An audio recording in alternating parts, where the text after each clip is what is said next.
السلام علیکم ورحمۃ اللہ وبرکاتہ۔ امانت کا حق بہت ہی اہم اور رلا دینے والا بیان۔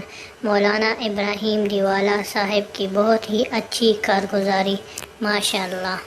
اس امانت کا یہ حق ہے۔ دنیا ہے، یہاں مختلف چیزیں پیش آتی رہتی ہیں۔ ایک مرتبہ حضرت علی رضی اللہ تعالیٰ عنہ نے رسول اللہ صلی اللہ علیہ وسلم سے پوچھا، یا رسول اللہ، آپ کے بعد بھی کام رہے گا اور کام کے تقاضے پیش آئیں گے اور مسائل کھڑے ہوں گے، اگر اس مسائل کا حل ہم قرآن میں یا حدیث میں نہ پائیں تو کیا کریں اس کے حل کے لیے؟ تو فرمایا کہ نیک آدمیوں کو، پرہیزگار آدمیوں کو جمع کرو اور ان سے مشورہ کر کے عمل کرو، ایک آدمی کی بات پر اعتماد مت کرنا۔ حدیث شریف کا مضمون ہے یہ۔ اس لیے ہمارے سامنے الحمدللہ یہ صورت ہے کہ الحمدللہ ساتھی ہیں، کام کرنے والے ہیں، ذمہ دار ہیں، زندگیاں ان کی لگائی ہوئی ہیں، پابند ہیں، تو ہم سب مل کر کے اسی ترتیب پر جو رسول اللہ صلی اللہ علیہ وسلم بتائے مشورے کی، اور وہ ایک بڑی سنت ہے، اور ایسی سنت ہے کہ جس کی وجہ سے امت کی صلاحیتیں حق پر آتی ہے۔ ایسی یہ سنت ہے، یہ مشورہ۔ ہاں کہ اگر یہ چلا تو رائے دینے والے رائے دیں گے، اور جو رائے نہیں دے سکتے ان کی دل جوئی کی جائے گی رائے لے کر کے۔ اس طرح دلوں کو جوڑ کر کے صلاحیتوں کو کام پر لانے کا یہ بہترین مسنون طریقہ ہے۔ حضور صلی اللہ علیہ وسلم نے اور صحابہ کرام نے اپنے دور میں مشوروں کا بہت اہتمام کیا کہ مشورے کا اہتمام کریں، مشورے کی جماعتیں بنائیں اور اپنے آپ کو مشورے کا پابند بنا کر کے اس کام کو امانت سمجھ کر کے کریں۔ کیوں بھائی کریں گے انشاءاللہ۔ اللہ تعالیٰ مجھے اور آپ کو توفیق دے۔ السلام علیکم ورحمۃ اللہ وبرکاتہ۔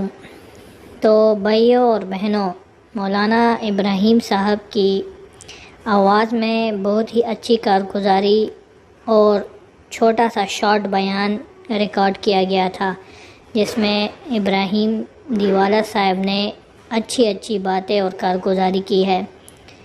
اللہ نے ہمیں اس دنیا میں کس کام کے لیے بھیجا ہوا ہے، یہ سب کو پتہ ہے کہ اللہ کیا چاہتا ہے اپنے مخلوق سے اور انسانوں سے، جس میں ہماری بھلائی ہو اور ہمارے گھر والوں کی اور کل عالم کی بھلائی ہو۔